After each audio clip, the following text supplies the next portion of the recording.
시작됐네. 우리 주님의 능력이 나의 삶을 다스리고 새롭게 하네. 자유하네. 죄와 사망으로부터 나의 삶은 변하구나.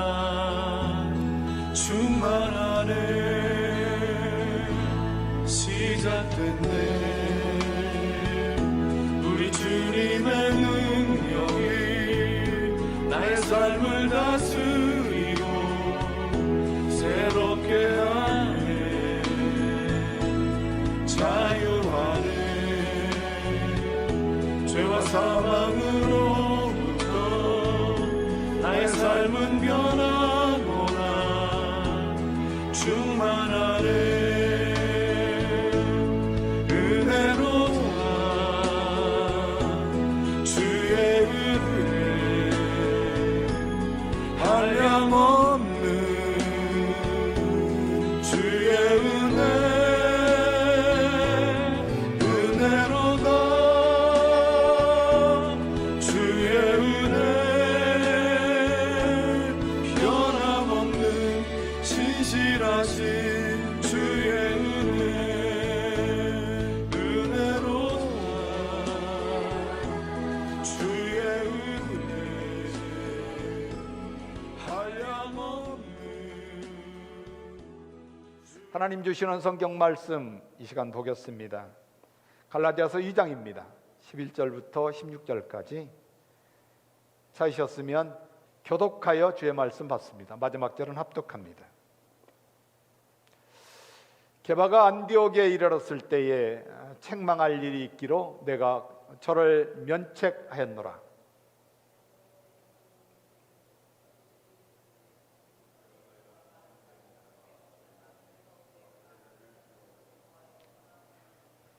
남은 유대인들도 저희와 같이 외식함으로 바나바도 저희의 외식에 유혹되었느니라.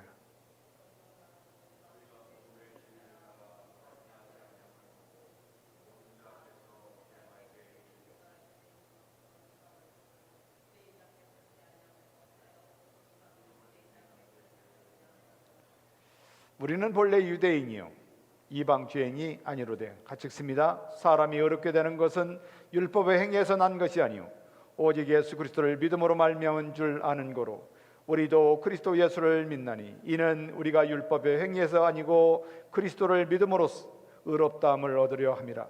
율법의 행위로서는 의롭다함을 얻을 육체가 없느니라. 아멘. 외식, 우리 한국말로 얘기하면 체하는 것이죠.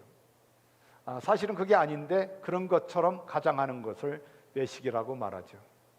자신이 행복하기보다는 행복함을 보여주려고 하는 사람들이 많습니다. 또 자기가 선하기보다는 선한 것을 보여주려고 하는 경우가 많죠.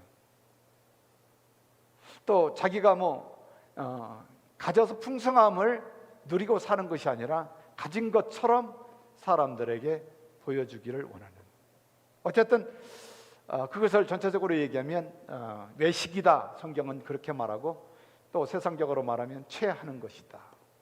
그러니까 그렇지 않은데 그런 것처럼 가장하는 것이죠.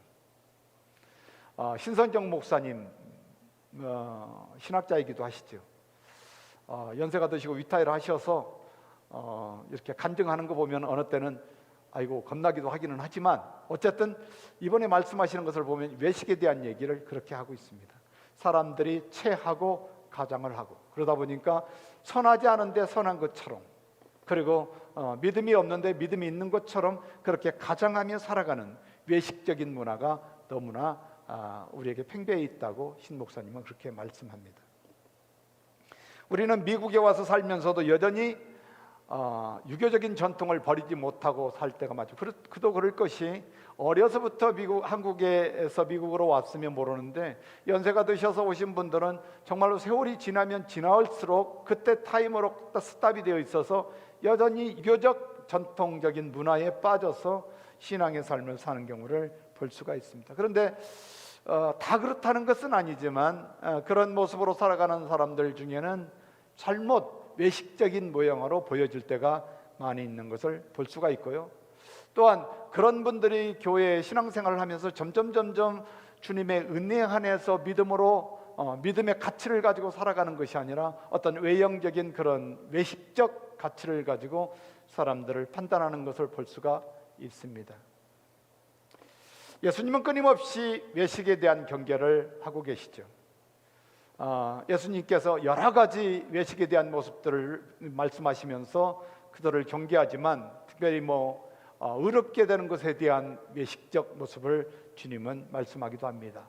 기도에 대한 외식, 구제하는 것에 대한 외식도 있습니다. 또한 연보를 성전에 바치는데 많은 사람들이 외식하는 모습을 보면서 주님은 몇 가지를 지적합니다. 또 예배에 간 것도 외식하죠. 다시 얘기하면 진정으로, 그래서 주님이 신령과 진정으로 예배하는 자의 예배를 받으신다. 왜냐하면 하나님은 영이시다 말씀하는 것이죠. 예배도 외식적일 때가 너무 많다, 체할 때가 너무 많다는 것이죠. 그 중에도 믿음의 생활을 하면서 외식적인 그런 모습으로 살아갈 때가 너무 많다는 것이죠. 그러나 예수님은 그런 외식적인 예배, 외식적인 구제, 외식적인 기도, 이 모든 외식적인 부분, 체하는 것은 주님이 결코 인정하지 않겠다고 말씀하는 것을 볼 수가 있죠. 왜냐하면 외식은 복음의 진리 안에서 그 가치를 잃어버리게 만드는 것이죠. 그래서 성도들로 하여금 철저하게 힘을 무력하게 하고 또 그 안에서 어떤 복음의 진리 안에 가치를 두고 살기를 포기하게 만드는 그런 힘이 외식 안에 있다고 예수님은 말씀하고 있습니다. 대표적인 것은 아니지만 마태복음에 마태가 복음서를 기록하면서 산상수훈에 대한 얘기를 5장, 6장, 7장에서 기록을 합니다. 그런데 예수님의 가르침 가운데 6장의 말씀을 보면 아마 사람들에게 바리새인들이 보이게 하려고, 서기관과 바리새인들이 사람에게 보이려고 그들 앞에서 의롭게 하는 모습을 예수님의 눈에 비쳤던 것 같아요. 그러니까 예수님께서 이렇게 말합니다. 사람에게 보이려고 그들 앞에서 너희의 의를 행치 않도록 주의하라. 의에 대한 문제를 얘기하면서 주님은 그럽니다. 바리새인과 서기관들에게 그렇게 취하지 말라는 것이죠. 사람에게 의롭게 인정받으려고, 사람에게 의롭다 보이려고 그렇게 취하지 마라. 그거보다 더 중요한 것이 네 안에 있는 의로움이다 말합니다. 그렇지 않으면 하늘에 계신 너희 아버지께 상을 얻지 못한다 그렇게 말하죠. 하나님 나라의 복음의 진리의 가치는 예수님을 주님으로 믿고 따르는 것이죠. 다시 얘기하면 하나님께서 우리에게 하나님 나라의 왕으로 주님을 우리의 주님으로 주시고, 주님께서 성령으로 하나님의 백성들, 하나님 앞에 사랑받은 하나님 나라의 백성들, 하나님의 자녀들을 기꺼이 통치하시고 다스리시면서 그들로 하여금 하나님의 말씀을 기억나게 하시고, 그들에게 하나님의 말씀을 깨닫게 하시고, 세상의 죄에 대해서 알게 하시고, 또 기억하지 못하는 것을 기억나게 하셔서 어떻게 하든지 하나님의 나라의 백성으로, 그래서 만왕의 왕 되시는 내 주님, 그분을 주님으로 주셔서 성령의 다스림 가운데 살도록, 그것이 곧 천국의 은혜다. 그래서 성령의 다스림 안에서 살아가는 사람들은 의롭습니다. 여전히 우리는 죄인이라고 얘기하지만 우리 주님 예수 그리스도로 인하여 하나님 앞에 의롭다 인정받은 하나님의 자녀들이고, 또 더 나아가서 하나님의 자녀로 살아가는 성도들에게는 항상 죄책감, 불안함 없지요. 그리고 늘 하나님의 주시는 평안함이 그 안에 있다. 평안함이 있는 인생을 살아가는 사람, 천국의 은혜를 누리며 살아가는 사람들에게는 항상 삶의 기쁨이 있지요. 그래서 하나님 나라는 의와 평강과 기쁨이다, 희락이다 라고, 그것이 곧 복음의 능력이다. 복음이 아니고는 그런 은혜를 누릴 수가 없다라고 말하는 것이죠. 복음은 새로운 삶을 창조하는 것이 복음입니다. 그리고 더 나아가서 삶의 모든 영역에 있어서 복음으로만이 우리의 삶이 변화된다. 어떻게 변화됩니까? 하나님의 자녀로, 하나님의 백성으로 변화되어 가는 것이죠. 오늘 본문은 갈라디아서 2장입니다. 11절부터 우리가 잘 아는 16절의 말씀이죠. 갈라디아 교회가 본질적인 복음의 진리에 집중하지 못하게 하는 것, 갈등하는 것이 오해로 인한 것이었다고 우리는 지금까지 공부를 했습니다. 그리고 난 후에 오늘 본문을 통해 또 다른 갈등이 있는데, 그 갈등은 곧 외식이었습니다. 오늘 14절의 말씀 본문에 보면 그러므로 나는 저희가 복음의 진리를 따라 바로 행하지 아니함을 보고 모든 자 앞에서 게바에게 이르되 내가 유대인으로서 이방을 쫓지 않고 유대인답게 살지 아니하면서 어찌하여 억지로 이방인을 유대인답게 살라고 그러느냐 이렇게 말합니다. 여기에서 중요한 말씀 가운데 저희가 복음의 진리를 따라 행치 않았다. 복음의 진리를 따라, 다시 얘기하면 죽어도 살아도 예수 그리스도 중심으로 예수님이 왕이신 그분의 다스림과 통치하심 안에서 하나님의 자녀로 하나님의 백성으로 우리의 기대고 소망이신 예수 그리스도 안에서 그분이 죽었기에 우리가 죽었고 그분이 살았기에 우리도 살았고 그분이 살아 계시기에 우리도 살아서 그분의 영광을 위하여 사는 것인데 그 복음의 가치가 나약해지고 그 복음의 가치대로 살지 못하고 복음의 진리대로 살지 못하는 사도 베드로에게 더 나아가서 많은 그 무리를 따르는 유대 그리스도인들에게 책망하는 것을 볼 수가 있습니다. 그래서 사도 바울은 끊임없이 자기가 사도임을 변론하고 자기가 전하는 복음은 사람에게 배운 것도 아니고 하나님의 받은 것인 것을 변론하면서 복음의 진리 안에 살지 않는 외식에 대해서 철저하게 나무라고 책망하고 있는 것을 볼 수 있습니다. 다른 것 다 눈 감아줄 수 있죠. 아마 사도 바울은 어쩌면 예수님을 주님으로 믿고 왕 되시는 주님의 다스림 가운데서 주님의 복음을 위하여 하나님 나라의 복음을 위하여 이방의 주님 앞에 부름을 받은 사도로 주님 앞에 살면서 그는 그 어떤 것도 그들에게 문제가 될 수가 없었습니다. 그리고 모든 것은 타협이 아니라 인정할 수 있습니다. 그러나 사도 바울이 인정할 수 없는 것, 어떤 것으로도 타협할 수 없는 것, 그것은 곧 복음의 진리인 것이죠. 그것이 가치이기 때문에 그렇습니다. 그래서 사도 바울은 철저하게 복음의 진리로 말미암아 가치 안에서 타협하지 않는 그런 삶을 살았던 삶인 것을 볼 수가 있죠. 그렇다면 하나님 나라의 복음으로 구원받아 하나님 나라의 왕이신 주님께서 성령으로 다스리시는 다스림과 통치함 가운데 살아가는 하나님 나라의 백성, 하나님의 사랑받는 자녀들 어떻게 복음의 가치로 살아갈 수 있는지를 우리에게 말씀하고 있죠. 첫 번째로 우리에게 주시는 복음의 가치 있습니다. 그것은 경계해야 될 것을 경계하는 것입니다. 경계해야 될 것을 경계하는 것. 사도 베드로는 경계해야 될 것을 쉽게 놓쳤습니다. 그것이 복음의 진리이라면 더욱 문제가 되는 것이죠. 그래도 감사한 것은 사도 바울에게 그것을 지적할 수 있고 책망할 수 있고 사람들이 보는 회중 앞에서 그것을 말하는데 그대로 받아들일 수 있는 것, 그것이 사도 바울에게 주신 은혜였고 사도 베드로는 그 사도 바울의 책망을 듣고도 그것을 수용할 수 있다는 것, 이것은 정말로 큰 은혜입니다. 교회 공동체 안에서 이것이 얼마나 어려운 일인지 모릅니다. 성도를 책망하는 일, 그것도 회중 앞에서 책망하는 것이 더 이상 할 수 없는 그런 세대를 우리는 살아가고 있습니다. 적어도 우리가 복음의 진리 안에 가치를 두고 산다면서 여전히 성도들이 복음의 가치, 복음의 진리 안에서 그 가치를 두고 살아가지 못하는 성도를 회중 앞에서 나무라고 지적하고 책망할 수가 없는 세대예요. 참 어렵지요. 그러니까 교회가 뭡니까? 복음의 가치 안에 산다면서 경계해야 할 것을 경계하지 못하는 그런 교회 공동체가 오늘날 우리네 공동체가 아닌가 싶습니다.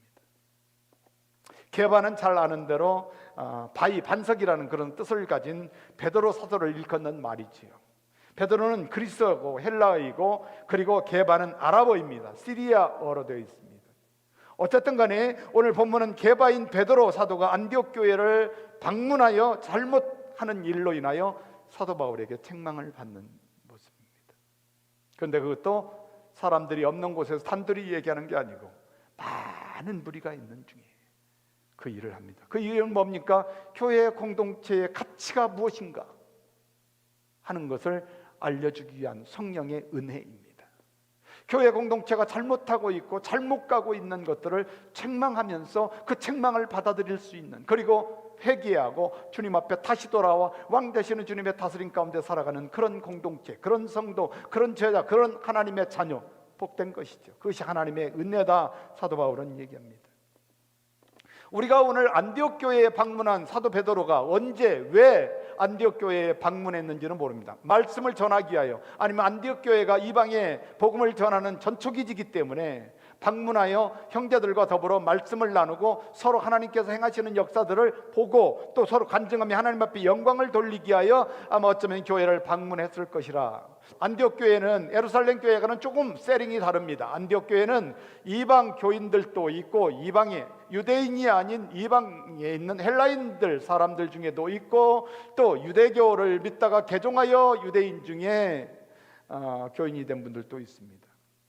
그런데 그들을 가만히 보면 식사 자리, 유대인들은 보통 식사를 할 때 이방인들과 같이 식사하는 그런 것이 아닙니다. 유대인들은 특별하게 아무리 예수님을 믿고 크리스찬이 됐다 해도 여전히 자기들의 식사가 여전히 구별되었습니다. 거룩한 것과 거룩하지 않은 것, 신명기나 레위기서에서 말하는 것처럼 철저하게 거룩하게 구별된 것들을 먹는 그런 습성이 있지요.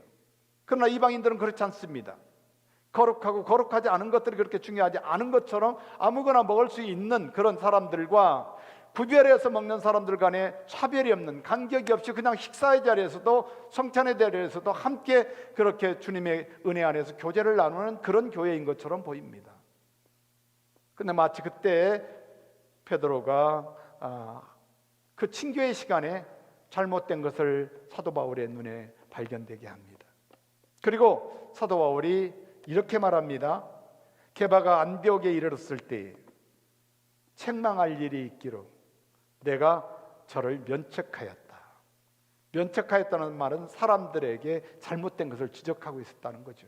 사도 베드로는 우리가 잘 아는 대로 그 당시에 예수님의 제자로 대단히 존경받는 분이었고 그래서 큰 사도였다고 그렇게 공공연하게 증거되고 있습니다. 사도 베드로는 그래도 정통성이 있는 예수님을 3년 반을 따라다니며 예수님에게 제자로 인정받은, 부활을 직접 목격한 엄청난 사도지요. 그래서 그는 대단히 유명한 분이고 또 교회 공동체에서 그분을 존경하는데 예루살렘뿐만이 아니라 이방의 복음이 증거되는 곳마다 그분이 인정되었던 분이기도 합니다. 그런데 그분이 안디옥에 왔는데 아무리 조금 잘못한 일이 있다 할지라도 어떻게 사람들 앞에서 그렇게 대사도인 베드로를 그렇게 책망할 수 있을까요? 오늘날에 아마 교회에 유명하고 큰 교회를 하시고 정말로 세상에서도 존경받는 분이 우리 교회에 오셨는데 우리 교회에 오셔서 복음의 진리 가운데 있지 않아서 김 목사가 책망을 할 수 있을까요? 교회 안에서? 그런데 사도 바울은 베드로에게 책망을 했다 그렇게 되어 있습니다. 그리고 또 한 가지는 과연 사도 베드로가 책망받을 만한 일이 있어도 사도 바울은 자기가 예수님을 믿기 전에 어떤 존재였습니까? 정말로 교회를 핍박했던 사람이고 자기는 죄인 중에 개수였던 사람입니다. 베드로도 물론 과거에 잘못한 것이 있지만 그래도 사도 바울이 베드로를 그렇게 막할 그런 분은 아닙니다. 그런데 성경에 보면 예루살렘에 올라갔을 때 사도 바울은 베드로와 야고보와 요한을 향하여 뭐라고 얘기했냐면 굉장히 기둥 같은, 하나님 나라의 기둥 같은 분들이다. 그래 존경하는 분이에요. 그런데 그렇게 존경하고 교회의 기둥 같은 그분이 안디옥 교회에 오셨으니 얼마나 감사하고 얼마나 반갑고 얼마나 좋겠어요. 그도 그럴 것이 이방의 복음이 증거되는 것, 할례받지 않은 사람들에게 복음이 증거되는 것을 인하여 하나님께서 그들에게 은혜를 주셔서 그들도 예수님 안으로 돌아온다는 소식을 변증해 준 분이 사도 베드로입니다. 사도 바울이 그렇게 막 사람들에게 얘기를 들을 때 그것을 변증해 준 분 중에 한 분이 사도 베드로입니다. 그도 그럴 것이 그가 주님 앞에 이상 중에 들었던 응답이 있기 때문에 그런 것이죠. 어쨌든 존경하던 그분인데 그런 분이 안디옥 교회에 와서 이방인들과 하는 모습을 보면 도저히 저분이 복음의 진리 안에서 살아가는 것이 아니라는 것을 사도 바울은 확증을 합니다. 그리고 사람들 앞에서 나무랬지요. 잘못하셨습니다. 그리고 사람들 앞에서 잘못한 것을 지적하는 것뿐만이 아니라 잘못한 것을 책망하면서 돌아서도록 그렇게 요구하지요. 어떻게 나무랄 일입니까? 그러나 나무랍니다. 철저하게 나무랄 것을 나무라는 것, 철저하게 경계할 것을 경계하도록. 그래서 교회는 적어도 경계할 것을 경계하는 것이 복음의 진리 안에서 복음의 가치다라고 말합니다. 그렇습니다. 교회는 수많은 일로 오해할 수 있습니다. 그러나 오해로 인해 갈등해도 그 무엇보다 복음의 진리가 훼손돼서는 안 된다. 복음의 진리의 가치가 폄하돼서는 안 된다. 복음의 진리의 가치가 교회에서 업신여김을 당하면 안 된다는 것이죠. 그 어떤 것도 비본질적인 것은 인정할 수 있습니다. 그러나 오늘날의 교회를 보면 비본질적인 것, 정말로 비본질적인 것뿐만이 아니라 교회가 경계해야 하는 것, 경계하고 또 경계해야 하는 복음의 진리에 가치를 두지 않는 경우가 너무나 많다는 것이죠. 그러므로 오늘 본문을 통해서 우리에게 가르쳐 주시는 첫 번째 말씀, 하나님 나라의 복음의 가치는 곧 경계해야 할 것을 경계하는 공동체, 경계해야 할 것을 경계하는 신자들, 경계할 것을 경계해야 되는 제자들. 그래서 바로 외식은 하나님의 복음의 가치를 약화시킨다고 말하고 있습니다. 그러므로 복음의 가치 가운데서 복음의 진리는 우리가 타협할 수 없는 일이라 라고 말씀하고 있죠. 두 번째로, 경계할 것 가운데 복음의 진리 따르지 못하는 것이죠. 복음의 가치는 어느 곳에서 실현될 수 있냐면 복음의 진리 안에 살아가는 사람들을 통해서 복음의 가치가 실현된다고 말하고 있는 것이죠. 오늘 12절과 13절의 말씀을 한번 보겠습니다. 야고보에게서 온 어떤 이들이 이르기 전에 게바가 이방인과 함께 먹다가 저희가 오매 그가 할례자들을 두려워하여 떠나 물러가매 남은 유대인들도 저희와 같이 외식함으로 바나바도 저희의 외식에 유혹되었다. 외식은 복음의 진리를 약화시키는 것도 문제이지만 그 복음의 진리를 악화시키는 파급 효과가 엄청나다. 마치 누룩처럼, 누룩은 적은 것이로되 그 안에 들어간 밀가루의 안에 들어가서 물이 교화되면 엄청나게 부풀리는 것처럼 바로 외식은 그렇다는 것이죠.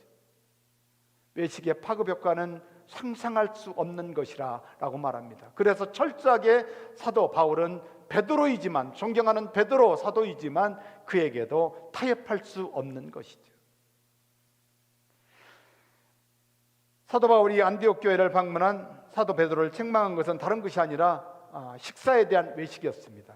물론 식사를 잘못했기 때문에 그런 것이 아니라 사도 바울의 마음 가운데 아직도 이방인을 인정하는 것처럼 보이지만 이방인을 인정하지 않는 그런 외식적인 문화가 그 안에 있었다는 것이죠.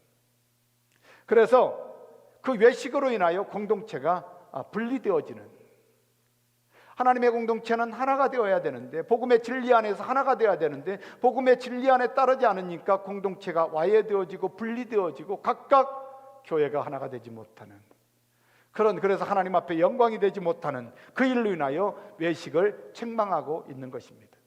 아마 안디옥 교회는 유대인이나 이방인 성도들과 구별이 없었던 그런 공동체였다고 그렇게 보여집니다. 그런데 사도 베드로는 이방의 성도들과 식사를 하던 중에 예루살렘에서 유대인 성도들이 온다는 소리를 듣고 식사 자리를 황급하게 피합니다.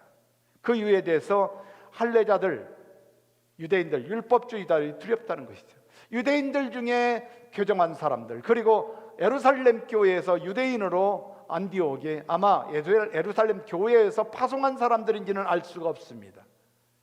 왜냐하면 오늘 본문에 보면 야고보에서 온 것이다. 그러면 예루살렘 교회의 리더였던 야고보 사도에게서 보내짐을 받은 사람들일 수 있다. 근데 그 사람들이 온다는 소리를 듣고 황급하게 이방인과 유대인들이 섞여서 함께 식사를 하다, 거기에는 바나바도 있었습니다. 함께 섞여서 식사하는 식사의 자리에 있다가 결국은 황급하게 도망치는데 그 이유가 할례자들이 두려웠다.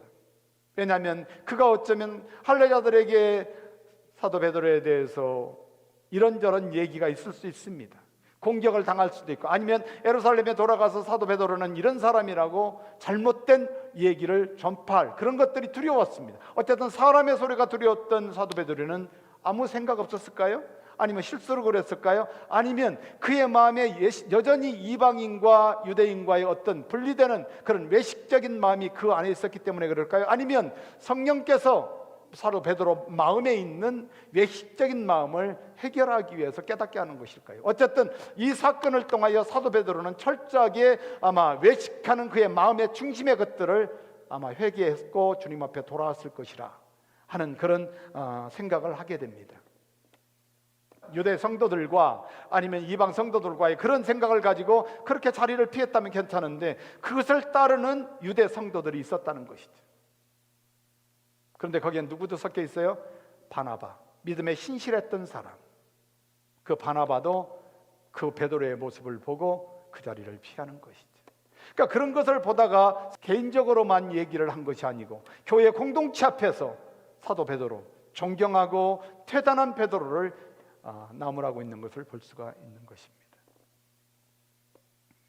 14절의 말씀을 보면 그러므로 나는 저희가 복음의 진리를 따라 바로 행하지 아니함을 보고, 누가요? 존경하는 사도 베드로가 복음의 진리 안에서 제대로 진리 가운데 살아가지 못하는 것을 보고, 외식하는 그의 마음을 보고, 이방인과 유대인을 구별하는 그의 마음을 보고, 예수님 안에서 복음으로 말미암아 하나님의 복음으로 말미암아 하나가 되었던 공동체라고 그렇게, 그리고 사도 바울이 그것을 인정한다고 생각했는데, 베드로가 그렇게 인정한다고 사도 바울은 생각을 했는데 보니까 그의 삶은 복음의 진리 안에서 살지 않는.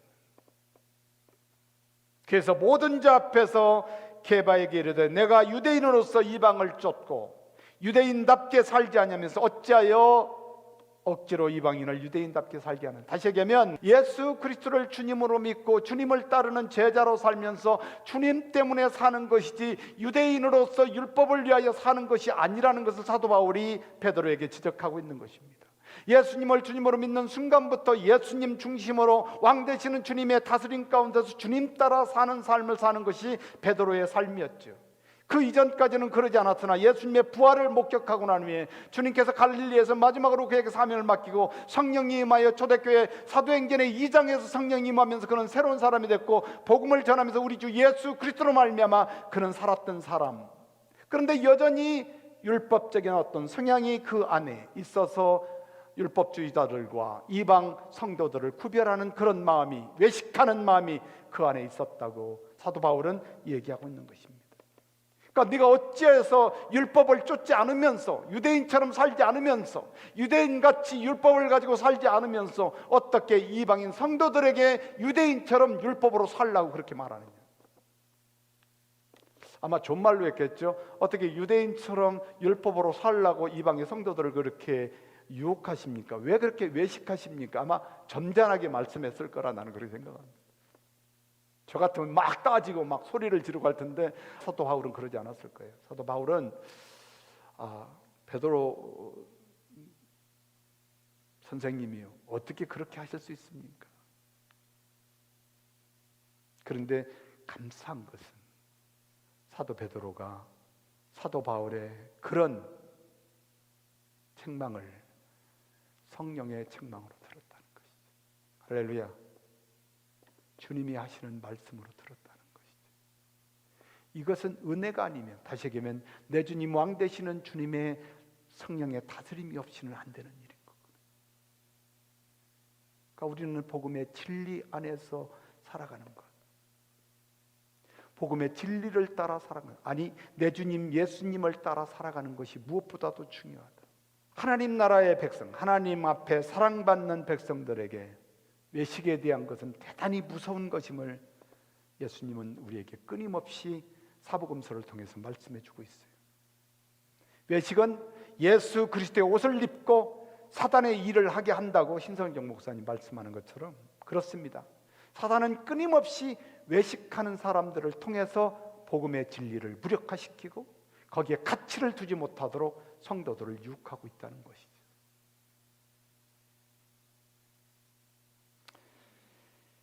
교회 안에서 다 그런 것은 아닙니다. 그러나 어떤 사람들은 보면 항상 정통을 주장합니다. 정통. 그리고 자기는 성경이 진리라고 주장합니다. 그리고 늘 경건을 말합니다. 그런데 그것이 복음의 진리와는 전혀 상관없이 어떤 자기의 전통이나 자기의 유전이나 자기가 만들어놓은 어떤 자기 기준에 의해서 그것이 성경적으로 기준을 만들어 놓고 자기 기준에 빠져서 사람들을 강요할 때가 많습니다. 외식일 때가 많습니다. 장로들의 전통을 지키지 않는다고 아마 시장 가니까 손을 씻지 않고 먹는데 부정한 손이라고 그렇게 나무라면서 제자들을 나무랍니다.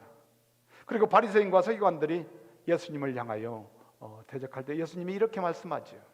마가복음 7장은 이렇게 기록합니다. 6절부터 7절에 가라사대 이사야가 너희 외식하는 체하는 자에게 대하여 잘 예언하였다. 이사야 선지자의 말씀을 인용합니다. 기록하였을 때 이 백성이 입술로는 나를 존경한다. 그러나 마음은 내게서 멀리 있도다. 다시 얘기하면 척하면서 외식하는 것으로 인하여 하나님을 사랑한다면서 사랑하지 않는, 사랑한다면서도 마음은 딴 곳에 있는. 저는 외식에 대한 설교를 준비하면서 내 자신을 많이 생각해 봤습니다. 내가 과연 내가 설교하고 있는 그것을 믿고 있는가? 내가 정말로 주님 안에서 주님의 하시라는 말씀 가운데 설교하면서 선포하면서 나는 그렇게 살아가고 있는가? 많은 경우에 빼어가 나왔습니다. 적어도 우리는 우리 스스로를 과연 외식하는 자로 살아가고 있는지를 다시 한번 신앙의 점검이 필요하다는 것이죠.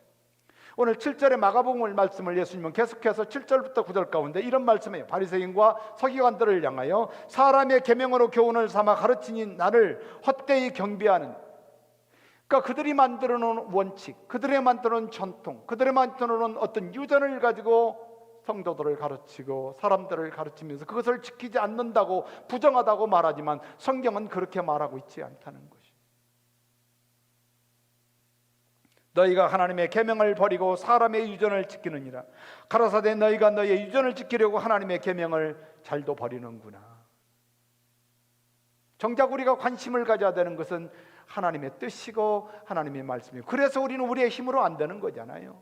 우리가 예수님을 믿고 하나님의 백성으로 하나님 나라에 들어왔으면 왕 되시는 그분이 다스리지 않으면 우리는 그 안에서 성령의 인도하심과 다스림 받지 않으면 우리는 하나님의 말씀 안에서 살아갈 수도 없고 생각할 수도 없고 기억할 수도 없고 제가 무엇인지도 깨닫지를 못하고 내가 외식하는 것이 무엇인지도 알지 못한다. 그것은 보여지는 것이 아닙니다. 그런데 오늘날의 교회 공동체 가운데 보면, 오늘날에도 보면 외식하는 사람이 너무 많다. 체하는 사람이 너무 많은 거지. 그러나 주님은 말씀하죠. 마지막 때 정녕 나는 너를 모른다. 이것은 어떤 율법적인 행위를 말하는 것이 아닙니다. 이것은 정말로 주님과 내 사이에 내가 과연 성령으로 왕 되시는 주님이 다스리시는 그 다스림 가운데 살아가고 있는가? 주님의 중심에 주님을 따르는 제자로 주님의 다스림 가운데, 성령의 다스림 가운데 하나님 나라의 복음을 위하여 살아가고 있느냐? 제임스 핑크 목사님, 신학자죠. 대단히 유명한 분입니다. 이분은 이런 말씀합니다. 기독교는 기독교를 반대하는 자들이 아니라 오히려 기독교를 옹호하는 자들로 인하여 크게 해를 받아오고 있는데, 이는 세상이 때로 그들의 말과 삶이 서로 다르다는 것을 보이기 때문이다. 그들은 만약 기독교가 우리가 말하는 대로 옳다면 마땅히 그들의 삶에도 변화가 있어야 한다고 이치에 맞는 변론을 한다고 말합니다. 다시 얘기하면 우리가 예수님을 주님으로 믿고 우리의 삶이 하나님의 자녀이고 예수 그리스도 안에서 사는 것이라면 마땅히 우리의 삶은 뭐가 보여요? 예수님.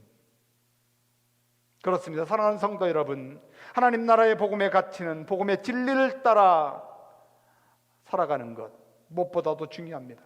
만약에 복음의 진리를 따라 살아가지 못하면 사단은 우리로 하여금 외식하게 만들고, 아니 외식하게 만드는 게 우리의 마음, 우리만이 아는 것이죠. 성령만이 아시는 것입니다. 아마 어쩌면 세상 사람에게는 존경받을 수 있죠. 세상에는 인정받을 수가 있죠. 그러나 주님 안에서 인정받지 못하는 그 외식, 무서운 것이라 말씀하죠. 그래서 철저하게 주님은 외식을 경계하고, 또 믿음의 성도들, 오늘 또 주님을 왕으로 모시는 주님의 사람들, 다시 말해서 성령의 다스림 가운데 사는 사람들은 철저하게 이 외식 경계하죠. 아무리 유명해도, 명성이 높고 존경받는 사람이라 할지라도 복음의 진리에 따라 그 가치를 두고 살아가지 않으면 그는 신앙의 삶 가운데 외식하는 삶이 될 수가 있다. 그러므로 사랑하는 성도들이요, 우리는 복음의 진리 안에, 복음의 진리의 가치를 두고 그 가치 가운데 살아가는 것이 무엇보다도 중요하다. 마지막입니다. 교회의 복음의 가치는 오직 한 가지라고 말하죠. 한 가지. 교회의 복음의 가치는 한 가지. 오늘 16절의 말씀입니다. 사람이 의롭게 되는 것, 우리가 잘 아는 말씀입니다. 율법의 행위에서 난 것이 아니요 오직 예수 그리스도를 믿음으로 말미암은 줄 아는 거로 우리도 그리스도 예수를 믿나니 이는 우리가 율법의 행위에서 아니고 그리스도를 믿음으로써 의롭다 함을 얻으려 함이라. 율법의 행위로서는 의롭다함을 얻을 육체가 없느니라.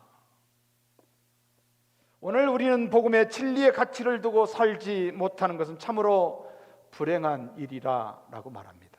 교회는 가끔 복음의 진리가 아닌 어떤 다른 비본질적인 것, 복음의 진리가 아닌 것, 그렇게 가치를 두고 살지 않아도 되는 것에 목숨을 걸 때가 참으로 많지요.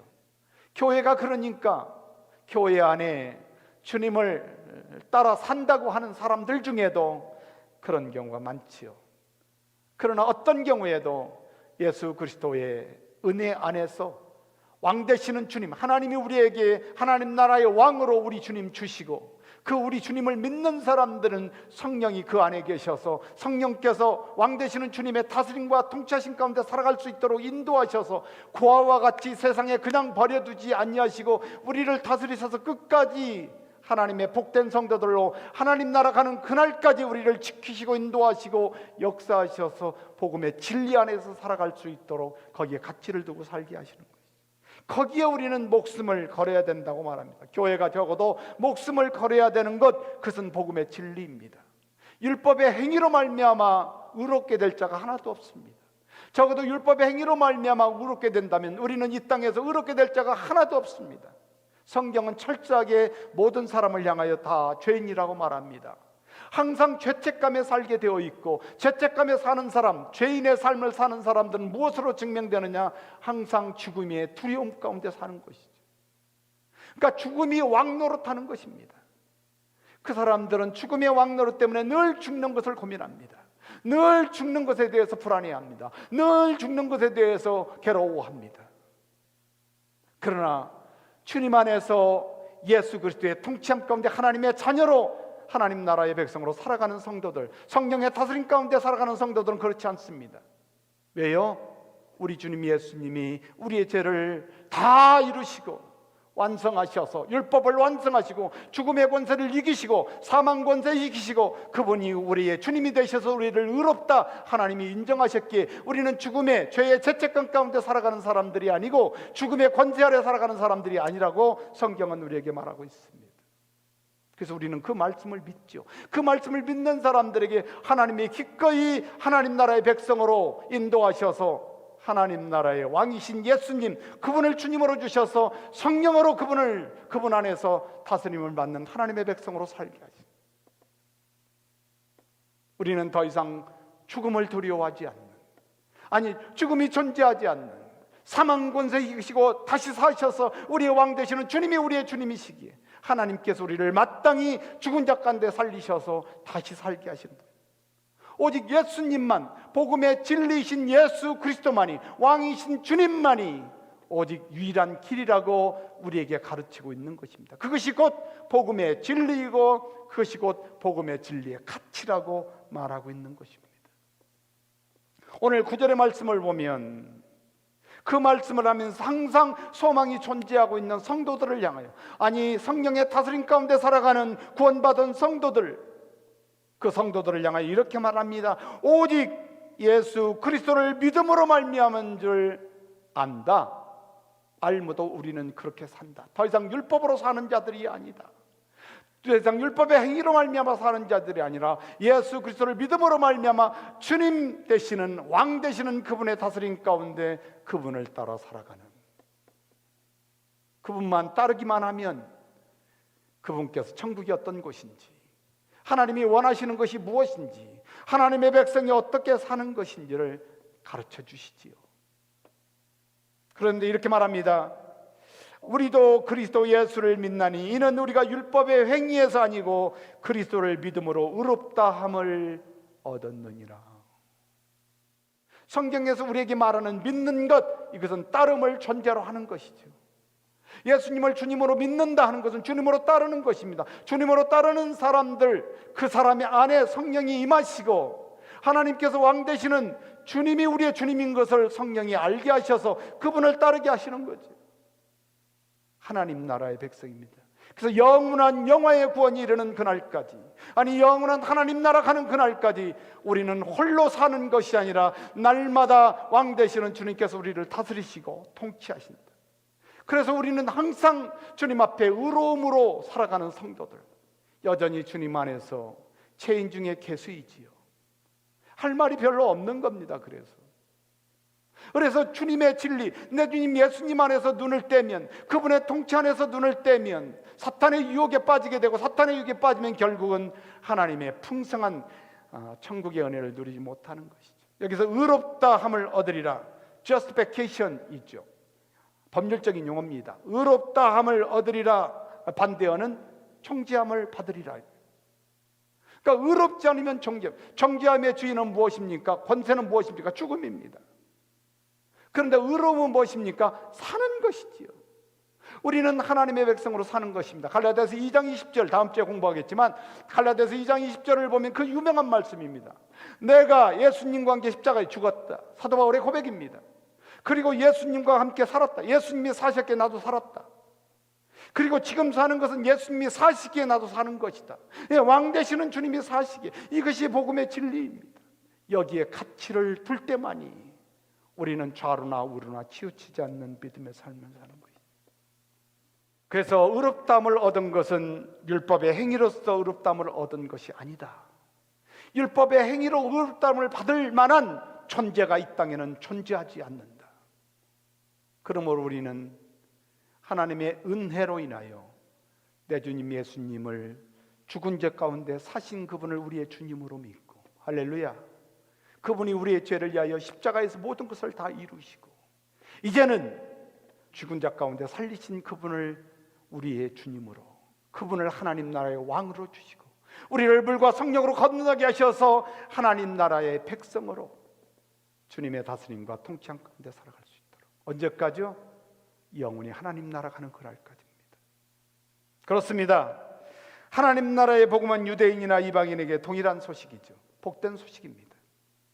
세상에 가치가 있는 소식이었습니다. 가장 복된 소식, 그것은 이 세상에 사는 모든 죄인에게 가장 유익하고 소망이 있는 소식. 그 소식이 없다면 세상은 더 이상 소망 없지요. 예, 그렇습니다. 사랑하는 성도 여러분, 만약 예수 그리스도를 주님으로 믿고 따르는 구원받은 하나님의 자녀라면 하나님께서 믿는 자에게 주시는 하나님의 나라의 왕이신 주님, 성령으로 다스리시는 그 다스림 안에서 살아가는 하나님의 주시는 은혜 가운데 가장 행복한 인생, 가장 만족한 인생, 가장 부족함이 없는 인생으로 살아갈 수 있게 되는 것이죠. 그래서 성령의 다스림 가운데 사는 사람들은 항상 하나님의 의로움 가운데 평안함이 있고 기쁨이 있는 천국의 인생을 살아갑니다. 그러므로 외식을 경계하면서 사도 베드로는 안디옥 교회에서 경험했던 것, 안디옥 교회에서 사랑하는 형제 사도 바울에게서 권면을 들었던 그 말씀을 기억했을까요? 아니면 예수님에게서 외식이라는 얘기를 들으면서 사도 바울에게 그 권면을 듣고 예수님의 말씀을 생각하면서 그랬을까요? 어쨌든 사도 베드로는 베드로전서 2장에서 외식에 대한 얘기를 하면서 이렇게 말합니다. 1절부터 2절의 말씀을 보면, 그러므로 모든 악독과 모든 계율과 외식과 시기와 모든 비방하는 말을 버리고 갓난 아이들같이 순전하고 신령한 젖을 사모하라. 이는 이로 말미암아 너희로 구원에 이르도록 자라게 하신다 말씀합니다. 사도 베드로는 물론 성령의 감동하신 가운데 사도가 기록한 서신서지만 그 서신서 중에도 그런 철저하게 자기가 경험하고 깨달았던 것들 가운데 기록하고 있는 것을 볼 수가 있죠. 이는 여기에 대해서 자유하지 않습니다. 모든 악독, 모든 계율, 외식과 시기와 비방하는 것, 사도 베드로에게 전혀 낯설지 않은 일입니다. 이 땅에 사는 모든 성도들이요, 아마 우리가 예수님을 주님으로 믿기 전에, 왕 되시는 주님의 다스림 가운데 살기 전에 우리는 그랬던 사람들입니다. 비방하는 것, 악독하는 것, 계율하는 것, 외식하는 것, 자유하지 않는 사람들이었습니다. 할렐루야. 그러나 우리 주님 예수님을 믿고 복음의 진리 안에서 예수님 중심으로 주님 따라 주님의 다스림 가운데 살아가는 우리는 그런 것이 생소하지 않지만 자유한 성도로 살아가는 것이죠. 그러므로 외식을 철저하게 경계하면서 사도 베드로를 통하여 우리에게 말씀하시는 것 가운데 신령한 것을 사모하라. 누구처럼? 어린아이처럼. 저는 우리 손자들 이렇게 키우면서 보니까 먹는 것이 이들에게 얼마나 중요한지 모르겠어요.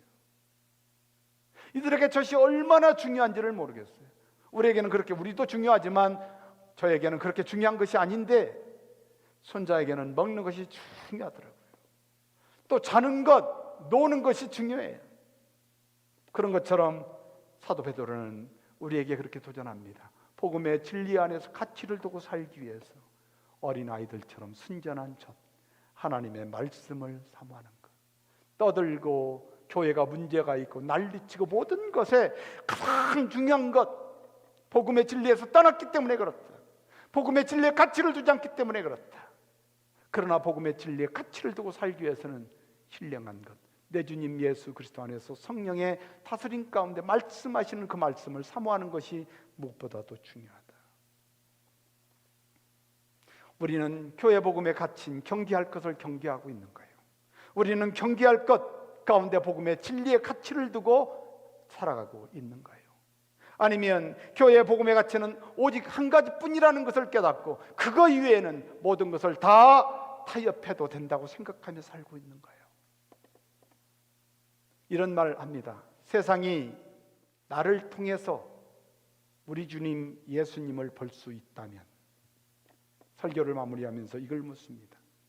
세상이 나를 통해서만 예수 그리스도를 볼 수 있다면, 세상이 나를 통해서만 예수님을 볼 수 있다면 과연 나에게서 비추어지는 예수님은 어떤 모양의 예수님이실까요? 존귀하신 주님, 주님 놀라우신 길을 만드는 기적의 주, 어둠 속에 빛, 그는 나의 하나님. 약속을 이루시는 분, 기적의 주, 어둠 속에 빛, 그는 나의 하나님. 주 예수 이곳에 계셔 나 경배해, 주 경배해. 이곳에 운행하시며 일하시네, 주 경배해. 모든 만지시는 주, 나 경배해, 주 경배해. 우리 마음 치유하시네, 나 경배해, 주 경배해.